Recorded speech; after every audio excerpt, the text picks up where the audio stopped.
Bismillahirrahmanirrahim. Alhamdulillahi rabbil alamin. Wassalatu wassalamu ala Rasulillah ma ba'd. Allahumma anfa'na bima 'allamtana wa 'allimna ma yanfa'una wa zidna ilman. Assalamualaikum warahmatullahi wabarakatuh.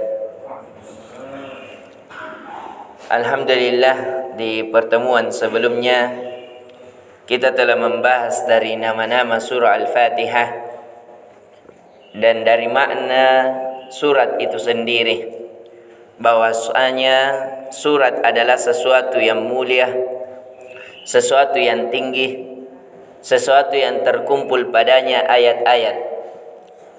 Dan dari nama-nama Al-Fatihah, alhamdulillah, kita sudah jelaskan di beberapa nama bahwasanya Al-Fatihah biasa juga disebut Alhamdu, bahwasanya Al-Fatihah biasa disebut Asy-Syafi', penyembuh. Kita sudah jelaskan riwayatnya, bahwasanya dia adalah penyembuh secara batin dan secara zahir. Kalau ada luka secara zahir, itu bisa dibacakan padanya kemudian ditiupkan, atau dengan air, atau orang-orang yang kerasukan padanya dan selainnya. Dari nama lain dari surah Al-Fatihah adalah Ummul Kitab, atau bisa juga Ummul Quran. Ummu artinya induk dari Al-Quran. Kenapa Al-Quran dikatakan, kenapa surah Al-Fatihah dikatakan Ummul Kitab, induk dari Al-Quran? Karena di dalam surah Al-Fatihah itu sudah mewakili semua dari maksud-maksud yang ada di dalam Al-Quran 30 juz. Jadi kalau kita mentadabburi dari Alif Lam Mim sampai minal jinnati wan nas, itu makna-makna pada surah Al-Fatihah itu mewakili yang 30 juz. Mulai dari Alif Lam Mim sampai minal jinnati wan nas, itu kebanyakan nilai-nilainya tentang tauhid, tentang wajibnya beribadah kepada Allah. Bahkan perintah pertama sebagaimana yang dibacakan imam kita.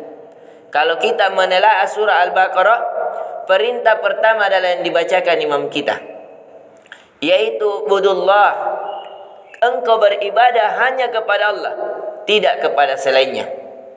Diceritakan tentang orang yang beriman surga baginya, dan orang yang kafir neraka baginya, sebagaimana yang dibacakan imam kita. Itu di dalam surah Al-Fatihah ada penjelasannya tentang orang yang dimurkai dan orang yang diridhoi oleh Allah. An'amta alaihim, orang yang diberikan nikmat. Adapun tauhidnya, yaitu kata Allah itu sendiri. Alhamdulillahi, kata Allah itu maknanya adalah tidak ada peribadatan kecuali hanya kepadanya. Intinya semua dari Alif Lam Mim sampai minal jinnati wan nas itu diwakili dengan surah Al-Fatihah itu sendiri. Jadi surah Al-Fatihah menggambarkan secara universal, kemudian ditafsirkan secara terperinci oleh Alif Lam Mim sampai minal jinnati wan nas. Makanya dari nama surah Al-Fatihah yang lain adalah Al-Kafi atau surat Al-Kafiyah, surat yang dimana pada surat ini tercukupkan dengan surat-surat yang lain, tercukupkan pada makna, dan tercukupkan seseorang kalau solat cukup membaca surah Al-Fatihah maka cukup. Tapi seseorang seandainya dia solat Allahu Akbar, kemudian membaca Alif Lam Mim, dia sampai khatam minal jinnati wan nas, berapa jam itu solatnya? Apakah solatnya sah? Apakah solatnya cukup atau tidak?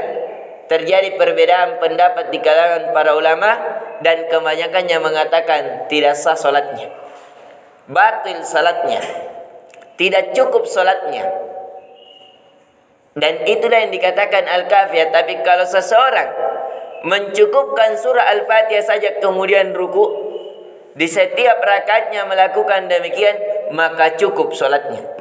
Tidak ada perbedaan pendapat di kalangan para ulama. Kenapa? Karena surat setelah Al-Fatihah hukumnya sunnah. Karena surat setelah Al-Fatihah hukumnya sunnah, makanya dikatakan dia surah Al-Kafiyah. Surat yang dimana tercukupkan sesuatu pada dirinya saja, tapi yang lain tidak tercukupkan tanpanya. Ini dari nama-nama surah Al-Fatihah. Yang kita pelajari di hari ini adalah tambahan bahwa surah Al-Fatihah itu nama lainnya Ummul Kitab, Ummul Quran atau Al-Kafiyah. Dan alhamdulillah, dan masih banyak lagi nama-nama dari surah Al-Fatihah. Bahkan Ibnu Qayyim Al-Jauzi rahimallahu ta'ala menyebutkan ada 36 nama. Ada 36 nama.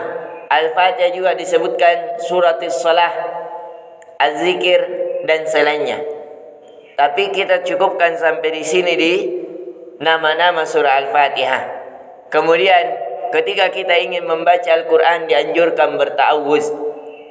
A'udzu billahi samiil alimi minasyaitonir rajim. Itu pertama boleh. Boleh juga a'udzu billahi minasyaitonir rajim. Dan itu perintah baik di dalam salat maupun di luar salat. Fa idza qara'tal Qur'an fasta'iz billah minasyaitonir rajim. Jika kalian ingin membaca Al-Quran, maka berlindunglah kepada Allah dari syaitan yang terkutuk. Untuk apa kita berlindung? Untuk apa kita berlindung? Untuk kita tidak terburu-buru membaca Al-Quran, sehingga kita tidak paham apa yang diinginkan Al-Quran. Kalau perintah kita lakukan, kalau larangan kita jauhi. Untuk apa kita berlindung? Agar kita berlindung untuk tidak menjauh dari Al-Quran. Agar kita berlindung tidak berbangga diri terhadap Al-Quran. Berapa banyak manusia yang membaca Al-Quran dengan indah, dengan pelan sekali, tapi hanya untuk ingin dilihat. Itu yang perlu diperhatikan untuk kita membaca ta'awuz.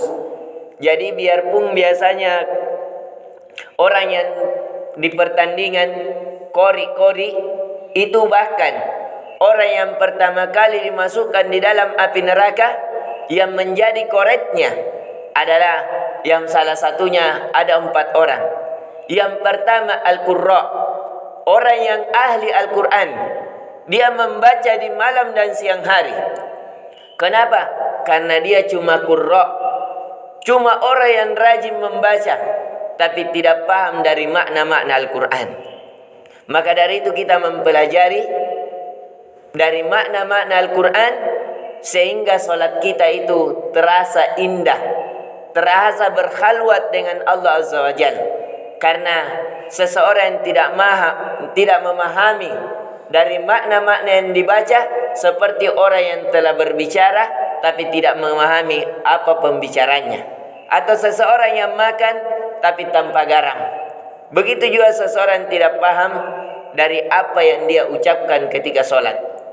Maka dari itu kita mempelajarinya di pertemuan kali ini.